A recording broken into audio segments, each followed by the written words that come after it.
হরে কৃষ্ণ। পুরুষোত্তম মাসের পরবর্তী দিনের রাধা মাধবের সাথে আমার নিত্যকর্ম এবং পুরুষোত্তম যুগের পরবর্তী শ্লোক। শ্লোক 6।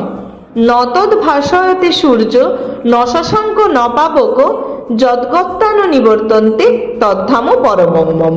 অর্থাৎ আমার সেই পরম ধাম সূর্য, চন্দ্র অথবা বিদ্যুৎ আলোকিত করতে পারে না। সেখানে গেলে আর এই জড় জগতে ফিরে আসতে হয় না। এই শ্লোকের তাৎপর্য হলো চিৎ জগৎ পরম পুরুষোত্তম ভগবান শ্রীকৃষ্ণের ধাম।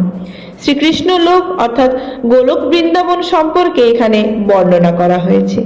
চিদাকাশে সূর্যকিরণ, চন্দ্রকিরণ, অগ্নি অথবা বৈদ্যুতিক শক্তির কোনো প্রয়োজন হয় না। সেখানে সবকটা গ্রহই জ্যোতির্ময়। চিদাকাশে সবকটি গ্রহই জ্যোতির্ময়, আর চিদাকাশ প্রকাশিত হয় ব্রহ্মজ্যোতির ছটায়। প্রকৃতপক্ষে এই ব্রহ্মজ্যোতি বিচ্ছুরিত হয় শ্রীকৃষ্ণের আলোয় গোলক বৃন্দাবন থেকে। এই জড় জগৎ ছাড়া সেই জ্যোতির্ময় আকাশের অধিকাংশ স্থানই চিন্ময় লোকে পরিপূর্ণ, যাদের বলা হয় বৈকুণ্ঠ, এবং তাদের সর্বোচ্চ শিখরে রয়েছে গোলক বৃন্দাবন। জীব যতক্ষণ পর্যন্ত এই অন্ধকারাচ্ছন্ন জড় জগতে থাকে সে বদ্ধ জীবন যাপন করে, কিন্তু যখনই সে এই জড় জগতের মিথ্যা বিকৃত বৃক্ষটি কেটে ফেলে চিৎ জগতে প্রবেশ করে তখনই সে মুক্ত হয়। তখন আর তাকে এখানে ফিরে আসতে হয় না। বদ্ধ অবস্থায় জীব নিজেকে জড়া প্রকৃতির অধীশ্বর বলে মনে করে, কিন্তু মুক্ত অবস্থায় সে যখন ভগবানের রাজত্বে প্রবেশ করে, পরমেশ্বর ভগবানের সাহচর্য লাভ করে, সেখানে সে নিত্য সচ্চিত আনন্দময় জীবন উপভোগ করে।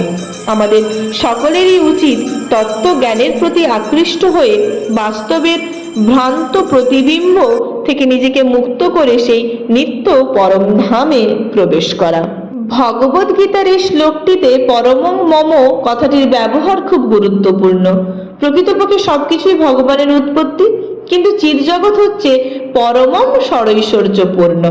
কঠোর উপনিষদে বলা হয়েছে যে চিৎজগতে সূর্যকিরণ অথবা চন্দ্রকিরণের কোনো প্রয়োজন নেই, কারণ সমগ্র চিদাকাশ পরমেশ্বর ভগবানের অন্তরঙ্গা জ্যোতিতে উদ্ভাসিত।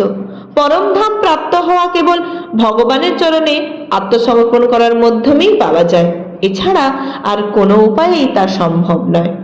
তাই আমাদের ভগবান শ্রীকৃষ্ণের চরণে আত্মসমর্পণ করতে হবে।